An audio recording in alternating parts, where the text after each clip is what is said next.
সিদ্ধিরগঞ্জে নাসিক ২ নং ওয়ার্ডে জমি বিক্রিতে রাজি না হওয়ায় বাউন্ডারি দেয়াল ভাঙচুরের অভিযোগ এবং স্বামী মুক্তার হোসেন ও ফাতেমা আক্তার মুক্তাকে প্রাণনাশের হুমকির ঘটনা এলাকায় চাঞ্চল্য সৃষ্টি।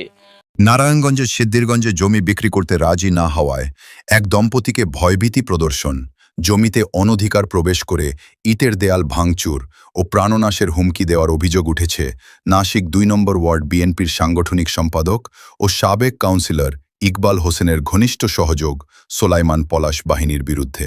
শনিবার ৮ আগস্ট সকালে সিদ্ধিরগঞ্জের ২ নম্বর ওয়ার্ডের মিজমিজি দক্ষিণ পাড়ায় কাদির ফকিরের বাড়িস্থ এই হামলা ও ভাঙচুরের ঘটনা ঘটে। এই ঘটনায় ভুক্তভোগী মুক্তার হোসেন ৩৮ বাদী হয়ে ৫ জনের নাম উল্লেখ করে এবং ২০ থেকে ২৫ অজ্ঞাত নাম করে সিদ্ধিরগঞ্জ থানা অভিযোগ দায়ের করেন।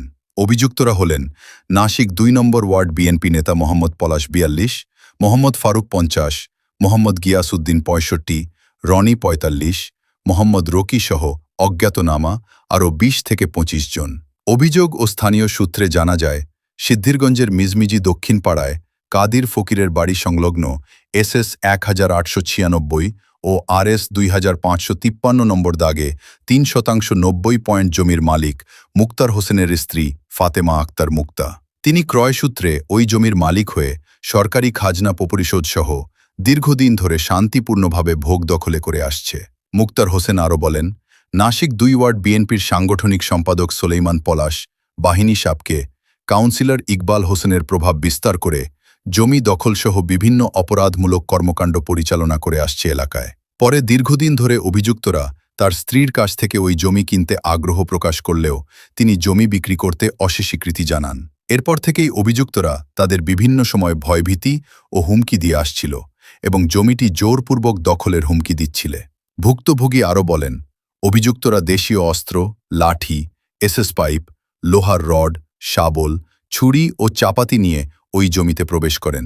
পরে তার আসসালামু আলাইকুম, আমি মুক্তার হোসেন। আমি এই জমিটা কিনি ২০২৩ সালে। ২৩ সালে জমিটা কিনি।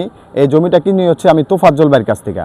তোফাজ্জল ভাই কিনছে আবার হাবিব আছে ওনার কাছ থেকে। নেন উনি হাবিব আবার কিনছে লিগা যে জমির মালিক আছে RS এর মালিক মুন্সির কন্ট্রাক্টর ছেলেদের কাছ থেকে জমিটা কিনে। তো কেনার পরে আমরা এই জায়গাতে সুন্দর মতো আমরা জমিটা নিয়ে ওয়ালমাল করি। আমরা এই জায়গাতে আমার শাকসবজি বনে এই জায়গাতে থাকে। তখন হঠাৎ করে ২-৩জন ব্যক্তি আসলো। আসার পরে বলতেছে যে জমিটার ভিতরে আমরা জমি আছে, তো জমি আছে দেখান কাগজ।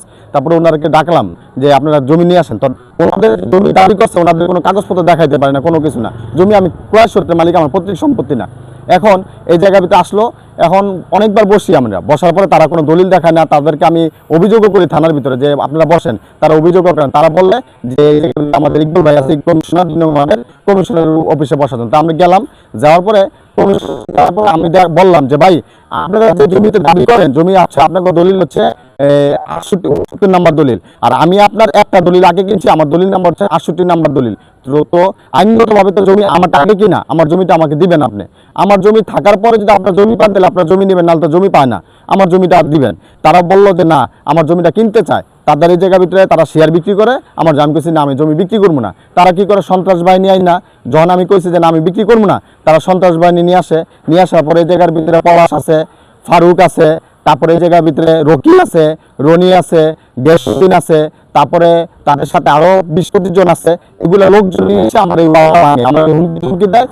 আমি যদি আইনগতভাবে কোনো কিছু যাই, আমার মৃত্যুর হুমকি দেয়। এইভাবে করতেছে। এখন ভয়ভীতি দেখায়, আমারে ভয়ভীতি দেখায় যে জমির ভিতরে হয় বিক্রি কর, না হলে সমস্যা হবে না। তারা আমার এই ওয়ালমল, আমার এই ক্ষতিগ্রস্ত করে গেল।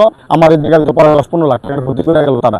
অথচ আমি বিচার চাই, কিন্তু বিচার পাচ্ছি না। আমি তাদেরকে বসার কথা বলছি তাদেরকে যে আপনারা বসে, থানায় বসেন। তারা বসে না, থানায় বসে না, কোর্টে বসে না, কোনো বসে। তারা তাদের একটাই কথা যে ইকবালের অফিস ছাড়া না। তো ইকবালের অফিসে বসার কথা। ইকবাল ভাই হচ্ছে গিয়াসউদ্দিন ভাই মামার কথা, ঠিক আমার কথা শুনবে না।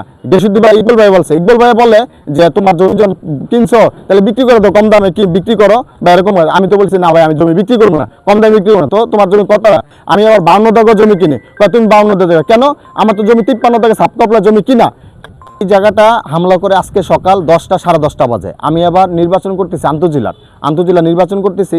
সে জায়গার ভিতরে আমি প্রচারণে একটু ব্যস্ত থাকি যখন, তখন আমাকে খবর দেয় একজনের যে ভাই এরকম আপনার জমি তো ওয়ালমাল সব বাঙ্গালিতে আছে, কেডা অমুকরা বাঙ্গালিতে আছে। তখন আমি কি করি, বাংশলি গিয়া পলাশ, বাংশুলিগা ফারুক, বাংশুলিগা রনি, বাংশুলিগা রকি, বাংশুলিগা গেসুদ্দি, বাংশুলিগা তাদের সাথে আরও মোল্লা কয়েকজন ছিল, ভিডিও আছে ভাঙছে যে তারা এই জায়গায় ছিল, তাদের ভিডিও আছে, তারা ভাঙে। তখন আমি আবার এই জায়গাতে ঘটনাস্থলে দৌড়ে আসি, আশাবাদী অবস্থা। তখন আমি থানায় যাই, থানায় গিয়ে একটা আমি জানাই, ওসি ইনচার্জ আছে তাদেরকে জানানোর পরে তারা কি করে আমাকে বলে আমি একটা অভিযোগ করি, অভিযোগ পেপারসটা জমা দিয়া তারপর আমি এই জায়গাতে আবার এসে দেখি যে আরও বেশি ভাঙা থিয়া চলে গেছে তাদেরকে এসে এখন আমার পাই নেই, খালি ভিডিওটা পাইছি যে তারা যে ভাঙছে এই ভিডিওটা আরেকজনের দূর থেকে ভিডিও করছে, এটা আমি দেখতে পারছি। ন্যায্য আমি যে ক্ষতিগ্রস্ত, আমি এটা সঠিক বিচার চাই। আপনাদের মাধ্যমে আমি জানাতে চাই আমাদের মাননীয় প্রধানমন্ত্রীর কাছে, আমি এইসব সন্ত্রাস বাহিনীর জন্য যে নামদারি কিছু সন্ত্রাস বাহিনী আছে, তারা বিএনপির নাম বেচা বিএনপির জন্য তারা খুব ক্ষতিগ্রস্ত হইতেছে বিএনপি।